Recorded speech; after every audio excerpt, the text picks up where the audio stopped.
we have a surface charge density position in free space as follows. And then we have 3 different planes. Let me make sure I'm recording real quick. Yeah. We have 3 different planes, and we want to know what the electric field looks like at 3 different points, right? So we should get 3 different answers. I drew out these little planes here. These represent our surface charges. Just imagine they're all in one kind of graph. I didn't put them all in one graph because it would have made a mess, but you can imagine they're all together, and we're trying to find the force on, we'll start with this point in the origin because that's one of the points in question, and we want to find the electric field at that point. So first thing we can determine is, since there are infinite planes of charge,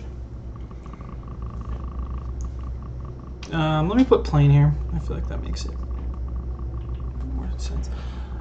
This is our equation we get, and I'm not going to derive that, but it's in the book, and the big thing to take away is that the distance you are from the plane,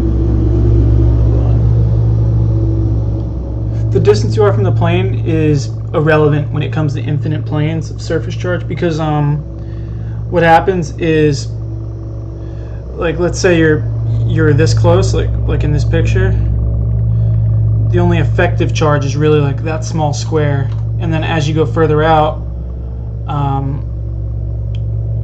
the charges on the further out charges have more an impact, because right here you can imagine like the charges that are super high up aren't gonna have a very good angle. The angle is gonna get canceled, and then you have this little x component, and then even that little x component is gonna be almost irrelevant because of how far away it is, right? It's just taking, like, you gotta think you're taking the Coulomb's law and you're kind of extending it out by a lot. So the first thing to do when you solve this problem is you can get the magnitude of, well, I guess one other thing before I get into that. Notice that when you're dealing with infinite charges, infinite surface charges, you're only going to have a component in the normal direction. So it's either going to be this way or this way. You're not going to get any up and down or z components here. Like, you'll just get the x on this one because this is an x plane, right? And similarly for this one in the z plane, you'll only get components that are either in that direction or that direction. And that just depends on if it's a negative charge or positive charge, right? So what does that tell you? Well, if you're only getting it in one component, one direction, you can take the magnitude, and you'll know that the magnitude is going to be equivalent to your answer. It's just going to need either a sign change or it'll just be fine.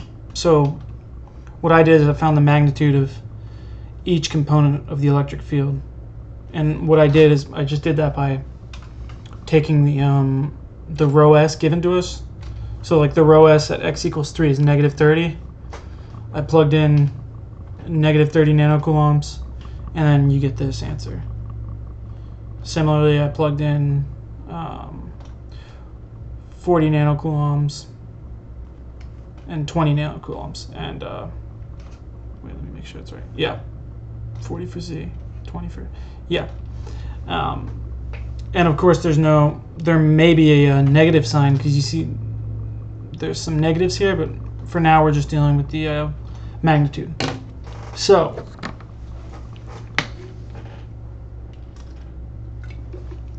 now we have our magnitudes. All we need to do is figure out the direction that they're traveling for each point. So we're starting with the origin point here. So we know that this is 20 nanocoulombs, right? I should have wrote this out. This is 20 nanocoulombs per meter squared. And since that's a positive number, we know that our electric field is going to be going in that direction. Okay? So there's our first answer. That's a positive x. Now, this is the z-plane, and z is positive as well. So since this is a positive surface charge, we know it's going to go directly down. Because the default, when it's a positive number, the field is going to point away from the source, right? That's just like the default for any sort of electric field. So this one is a negative. So this is going to point towards, this one's a little hard to see, I'll do it in black. This will point towards the electric field, which is 4. So now we know that our x, for the 0, 0, 0 point, our x is going to be a positive component. We're going to have a positive component of x. We will have a negative component of z, and we'll have a positive component of y, because don't get tripped up. This is the positive direction, this is the negative direction on the y-axis, right? So all we need to do now, all right, E 0, 0, 0. All we do now is add those components to our findings up here. So we know that's positive, so this is going to be a positive number. This one was positive, yep. And don't get tripped up, I put the y over here. Z, y, x. A, y. And this will be a negative component because we have a negative component of z there. And now we just would,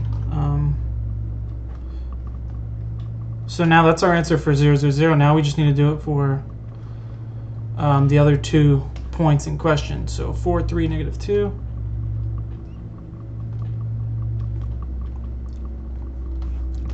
Oh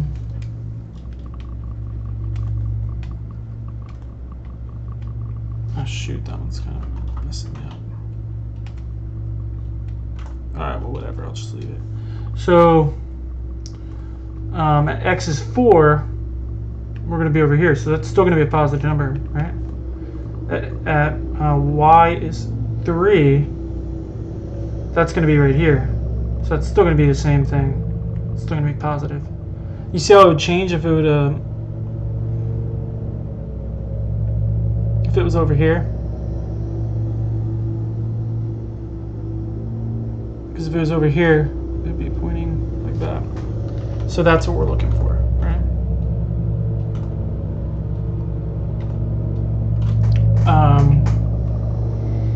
So that's still in the positive direction, and z is negative 2, so z would be down here and point down. So that's actually the exact same answer as what we got before. So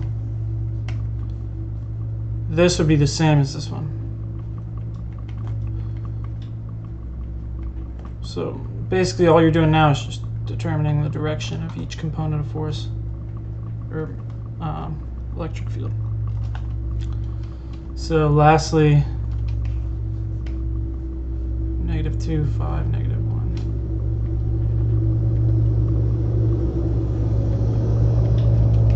1. Okay, so at x is negative 2, we will be here, and we will still be pushed here. You'd need to be beyond negative 3. You'd have to be less than negative 3 to get another direction going there.